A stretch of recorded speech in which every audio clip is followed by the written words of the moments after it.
Hi everyone, this is Keanu Reeves and this is my pilot episode for Towel Talk. O, abangan nyo kung sino yung unang-unang guest ko. Oh my God. Towel Talk is, let's talk about towels. No, let's talk about behind the towel. Basta everything under the sun, pwede natin pag-uusapan. Personal man, sex life, or kung ano man yung buhay-buhay natin, very welcome sa Towel Talk. Yes, abangan!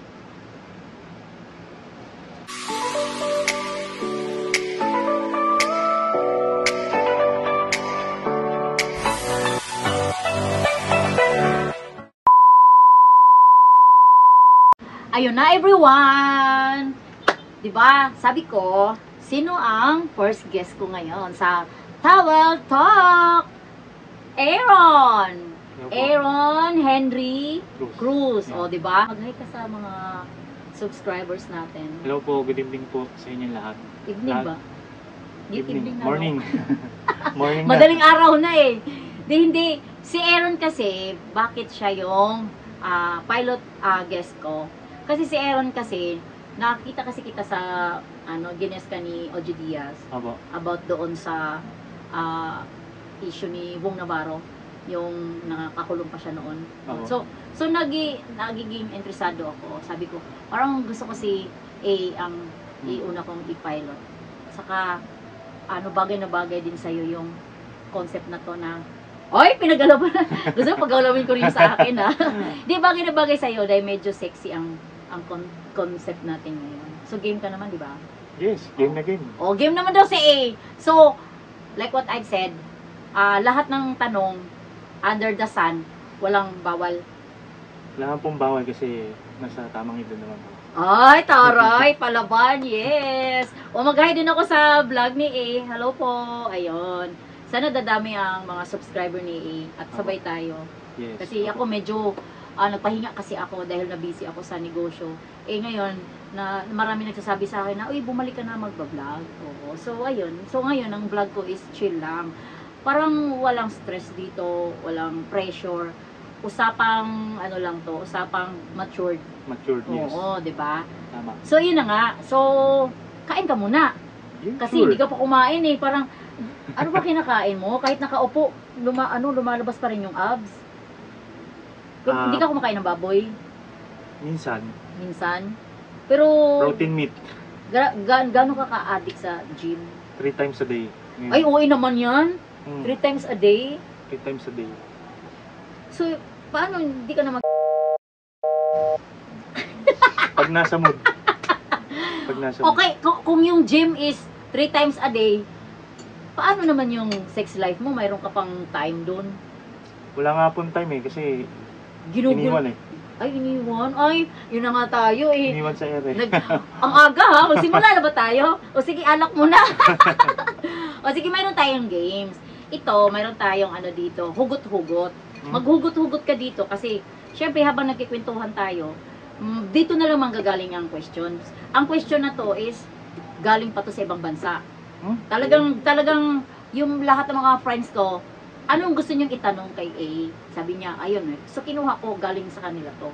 So, basta, galing sa kanila to. Hindi galing sa akin. Tapos, dito mo na ilagay yung nabasa mo na. Galing po sa mga followers niya. Yes, di galing sa mga tao na interesado sa'yo. Oo. So, muna tayo, magbukas muna tayo ng ng mga langis. Langis lang. Kung umiinom ka ba ng ito, total, matured naman na tayo eh. Diba? Wala namang magbabawal sa atin. So, ikaw, dami niya. May mga tanong din siya sa akin. Tapos, sabi ko, doon mo na tanongin yan sa shoot natin. Kasi, may tanong siya na parang, personal. O, game naman ako eh, pag nasa, nasa shoot tayo. So, mag-shot muna tayo, para chill lang. Pero, magmumulutan ka kasi hindi ka pa kumain eh. Sure. So, meron naman tayong mga ibang Hindi lang natin ipakita kasi wala tayong sponsor. Malay natin, di ba? Baka naman, makakuha tayo ng sponsor. Tapos, ay, para bagay pa naman yung natin, oh. O, diba? So, ang mga tao ngayon, nag-isip sila. Kung ano yung nandyan. Yung ano mo yung nandyan. Takpan natin, baka makita. Opo. Oo, di ba? Malay natin, pag malasing kami, malay natin. O sige na nga, cheers muna, pangpaswerte kasi this is my pilot episode. Yes, cheers. Good luck sa YouTube natin. So since nakatungga na tayo, ako marami naman akong tanong sa'yo. Kasi magkaibigan tayo, matagal na, di ba? So, parang mutual friend. Oo. So, dati pa talaga, addict ka talaga sa gym. Kinabahan siya. Kinabahan siya kung ano yan. May iba ba? May iba pa ba? Na. Maliban sa gym, anong pinagka-addikan mo pa?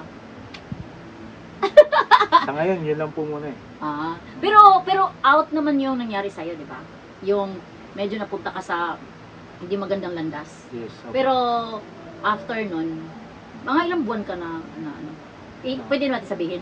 Yes, pwede po. Oo. So, guys, nakakulong po si A, na try din niya na nakulong kasi nga napunta siya sa maling environment, Yes, maling correct. barkada.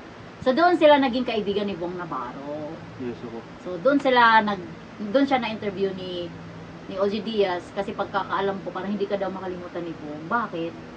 Ano ba nangyari niyo baka naman nagpuyitan kayo doon sa loob ng kulungan? Hindi naman. Ano? Ganito po yung kwento nun eh. Bali, mas nauna po ako kay Bong Navarro dun po sa loob.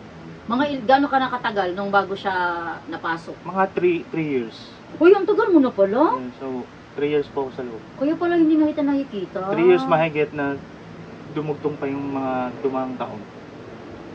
So total ilang years ka? 5 years and 1 day. 5 years? Pero sa 5 years na yon, marami ka naman natutunan. Sobra, ang dami pong realization sa buhay. Pero nung nandun ka sa loob, marami ka naman dalaw. Nung baguhan po ako, nung unang taon, pangalawang taon. Maraming dumadalaw. Family ko lang po. Tsaka mga relatives, ganun. Girlfriend mo? Wala po eh. Anong pagpasok mo, wala kang girlfriend? Parang ka-MU. Ganun. Ka-sex? Hindi. Ano ba kaibahan sa ka-sex at saka ka-MU? Kung MU ba, hindi na kayo magsisex? Pwede naman kung gusto niya. Iba yung, parang ang MU kasi parang six body. Parang pinaganda lang. Pag ka-MU ko yan. Bakit kung MU ba kayo, magganunan lang kayo. Diba? MU pare-pareho lang yun. Parang, ano lang yun, walang level. Para lang hindi lang kayo official na makayo. So, MU is, ano tawag nyo? Mutual understanding. Or misunderstanding. Yun. So, yun na, pareho lang yun. Kasi para mag-jowa lang kayo, hindi lang official. Kaya ako ayoko na MU. Parang, timan mo, pag ako in-interview ako, sinasabi ko tikim. O sino man natikman mo sa showbiz? Diretsahan, di ba? Kasi pareho-pareho lang naman yun kinalabasan eh. So, yung may ka-MU ka noon, tapos dumadalo naman siya sa'yo. Hindi! Iniwan nga po ako sa ere. Ay, doon nagsimula ang realization mo. Yes, opo. Na parang mahal ka lang sa ginhawa. Opo, sa ginhawa. Pero nung sa hirap, nawala. ay iniwan ka na. Opo. Pero nung lumabas ka after 5 years, hindi na kayo nakita or wala ka ng balita sa kanya o nagkaasawa na siya? Ngayon sa anak na, may pamilya na po. Talaga? Ang hirap, no? Dun sa kulungan, umiiyak ka? Lagi. Opo, umiiyak po. Kasi syempre, na-homesick, tsaka hindi ako sanay sa ganong... Syempre naman, sa sarap ng buhay mo sa labas. Opo. Tapos bigla ka na lang napunta doon. Opo. Dahil yun sa drugs, di ba? Opo. Hindi ka naman nakapatay. Hindi po. Gusto mo ba Pumatay sa sarap, pwede. Ay, taray.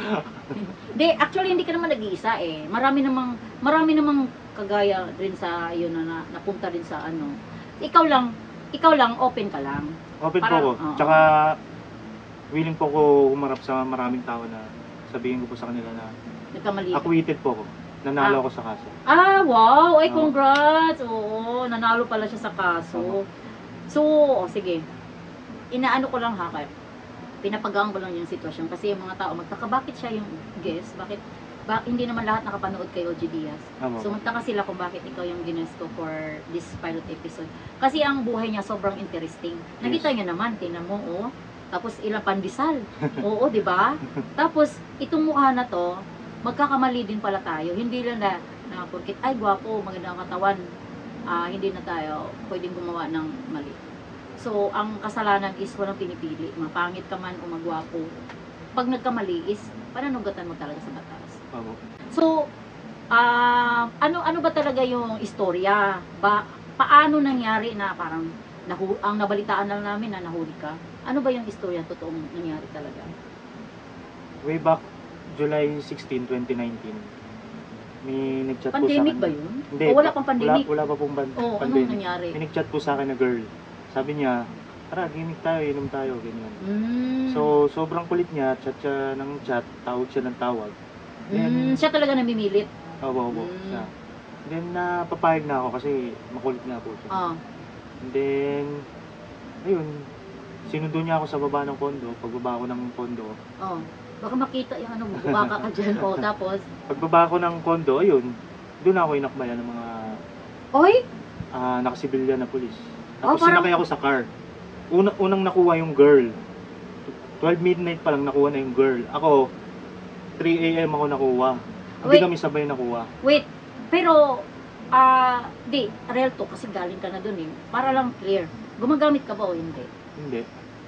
Nagiging biktima ka? Biktima lang po. Binenta ka ba? Parang palit ulo? Parang ganun po. Ang tawag po dun is frame up. Na-frame up ka dahil wala silang mahuli. Yes, correct. Ikaw yung ginawa nilang pinalit ulo. Opo. Ginawa nilang big fish, kunwari. Ginawa nila ng kwento. Kunwari. Para lang may present sila na mayroon silang nahuli. Yes, oh my correct. God. Ganun po. Ay, so actually ang mga tao i-judge ka na. Porkit galing ka sa kulungan, porkit na ano ka, involved ka sa drugs, ang iniisip nila, addict ka na, nagtutulak ka o whatever. So at least, sa mga, dapat pala magpa-interview ka talaga na magpa-interview. Kasi ang mga tao i-judge ka eh, kung hindi ka magsalita eh. Ako nga, kung hindi mo sinabi eh, hindi ko alam na parang na-frame up ka lang eh, parang binenta ka lang. Yes. So yun kaya nanalo ka sa kaso. Yes, nanalo Pero, ka sa kaso. Pero sad to say, habang nililitis, 5 years ka na nasa kulungan. Detain na wala pong kasalanan. Tumagal po ako sa loob ng 5 years mahigit na walang kasalanan. Kaya nga, yun ang ano talaga, maraming biktima. Sabi nga nila, hindi lahat na nasa kulungan is masamang tao. Correct, totoo po yun. Yung Kasi iba biktima lang. isa po ako sa mga biktima. At napatunayan ko po na hindi po lahat ng nakulong is may kasalanan. Kasi ikaw yung nandun sa loob. Yes, correct. Pero bakit maganda pa rin katawan mo? Ngayon po, kakabalik ko lang. Pero kasi, sa nasa kulungan ka, hindi ka nag-gym na? Hindi na po eh. Nung una lang, tapos puro basketball lang. Pero limit lang po yung time namin sa pag-exercise. Hindi ka pinag-iinitan dun? Pinag-iinitan? Kasi galit mo ano, pag gwapo, pag maputi, patuwarin ka dun. Ay, Ilalagdag ang sabon, Pag nalalaglag ang sabon, patay ka. Hindi naman, wala naman po akong na-experience na gano'n. Ay, wala? Ay, hindi pala totoo yun? Mataas po yung respeto nila sa akin. Kasi isa pa akong leader sa loob. Mayor ako ng selda. Mayor ka pala? Mayor ako ng So, sana hindi ka na lang lumabas. Kasi doon, mayor ka. Doon na lang sa loob. Pero maraming babae, ha? Saan? Doon, sa kulungan. Wow, palalamove lang yan, eh. Sila ang mga mayor, di ba may mga ganyan? May mga dalo ang mga mayor. Pero ako, di ko po na-try na ganun. Ayoko po mag-conjugal eh.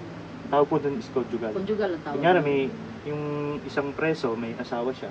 Pwede pong dumalaw, magpo-conjugal sila. Pero ako, kasi single ka? Yes. Ay, ganun. Bawal pala yun. Pero may naalam ko ako na ano. Sa Bucor po, ganun. Mayroon. Hindi na tayo mag-ano baka baka tayo cheers na. Di ba? Mayroon tayong napupulot na aral. Kwento. Na kwento na may inspired tayo at umiwas tayo sa mga maling kaibigan. Yes, correct. Di ba? So doon naman tayo sa nandun ka na sa nakakulong. Paano naman yung sex life mo? For 3 years tapos umabot pa ng 5 years. Anong ginagawa mo lang? Sariling sikap. Ganon? Oo. Sariling sikap. Wala naman kayong privacy doon. Paano mo gawin? Paano ko gawin? Oo. Imagine. I mean, hindi mo siya, katabi-tabi kayo, nasa rehas kayo, tabi-tabi kayo ng kama. Tapos, pag naliligo kayo, sabay-sabay lahat. Saan mo siya gagawin? Hindi, ako po kasi may sarili akong kwarto. Kasi mayor ka. Mayor ako. Ay, taray! May sarili akong room. Kumbaga, may pinto, pwede kong isara. So doon mo gagawin yung mga, mga imagination mo? Yes. Ini-imagine mo ba ako doon? Opo. Pasok pa sa top 5. Oy, talaga? Ah, top 5 ba? Sino top 1? Top 1? Sino top 1? O, sige. Sino top 1? Non-showbiz eh. Ah, non-showbiz. So, huwag na pangalanan. Huwag na pangalanan. O, top 2. Baka, ano po eh, O, sige, nakailan ka doon? Nakailang labas ka sa kanya? kailang labas. Oo. Yung sa top 1. Sa loob ko yun ano eh. Ah, sa loob mo titinira? O, sige, sige. Ay, yung mainit. Yung top 1 mo is ilang tira? Sa loob, sabi mo na sa loob eh. Mga 8. Dalaw. Ay, nakawalo ka sa kanya. Walo. 8 putok. Pero pa iba-ibang araw. Iba-ibang araw. Iba-ibang Ah, naging suki-suki na lang. Tapos yung top 2. Top 2, per month. Per month? Ah, top 3. Top 3. Parang layo ko pa ah. Top 3. Pagka, nasa mood. Personal nasa din mood. yan? Pag nasa mood. Oo nga, personal ba yung top 3 mo? Hmm. Ah, tinitira mo talaga? Tapos top 4. Ano ko, imagination mo lang? Hindi, imagination. Kasama na. So hindi pala lahat na personalan. Oo. Parang ini-imagine mo lang. So ako nasa top 5 ako. Nakailan ka sa akin? Mga 20 times. Ay, dami. Sayang naman yun. Sana, buntis na sana ako nun. Di, ano lang to, di, reality talaga. Mangyayari talaga yan. At least, proud ako. Top 5, o, di ba? Akala kasi, Ivana Alawi yung top 1 eh. So ito na. But parang papunta na tayo sa exciting part. So, doon na tayo sa family mo. Is dumadalo naman regularly, di ba? Yes. So, hindi naman nagbago, wala lahat pagbabago. Sobrang welcome ka nung lumabas ka. Marami pong pinagbago. Tinulungan ka nila. Sinusuportaan ka nila ngayon. Family ko po yung tumulong sa akin. Hindi po nila ako iniwan since day 1. Ang galing, swerte mo ha. Kasi yung iba hindi na dinadalaw, di ba? Opo, totoo. Alam mo yun, na-witness mo yun. Hindi lahat ng mga nakalimutan na nga yung iba, di ba? Yes, correct. So, kaya be thankful and grateful po. So, ang nangyari pala sa'yo is mayroong positive side, may negative side. Yes. Kasi doon mo na-realize na kung sino yung totoo nagmamahal sa'yo. Correct. Opo. Tapos, iwas ka na, may mga lessons, iwas ka na sa mga maling barkada. At doon na tayo sa pwede na siyang humugot. May hugot-hugot na tayo dito. Hugot na? Dito, question. Basahin mo. Hugot o putok? Ihugutin mo muna. Hugutin. Ipasok mo muna, tapos hugot. Hugot. Bago'y putok. Oo. Ipasok mo muna, tapos hugot. Ganon. Tapos basahin mo. Yan. Okay. Alog-alog. Oo. Pagpag. Ialog-alog mo yan. Pagpag. Ba't saka na ipagpag? Ay, pagpag. Magiging co-host ko na to eh. Actually, may co-host ako. Kaso lang, hindi siya available. So, next episode natin, 2 na yung dito. 3 na ang magta-towel talk dito. Kasama pa ako doon. Malay natin. Di ba? Marami mag-a-apply. Pinasok ko na. Oh, hugutin mo na. Hugutin ko na. Kasi malamog yan eh. Okay. Basahin mo. Basahin ko. Okay. Lakasan mo ako anong nakalagay dyan. Basahin. Wala akong idea. Kahit ano guys. Sige. Tinanong niya, ano ba mong question? Aba, malay ko. Lakasan Okay, mo! Ito po, nakita ko, nabasa ko na. Nakatry ka na ba ng threesome? Light lang yan. Na-try mo na ba ng threesome? 2,000 years later.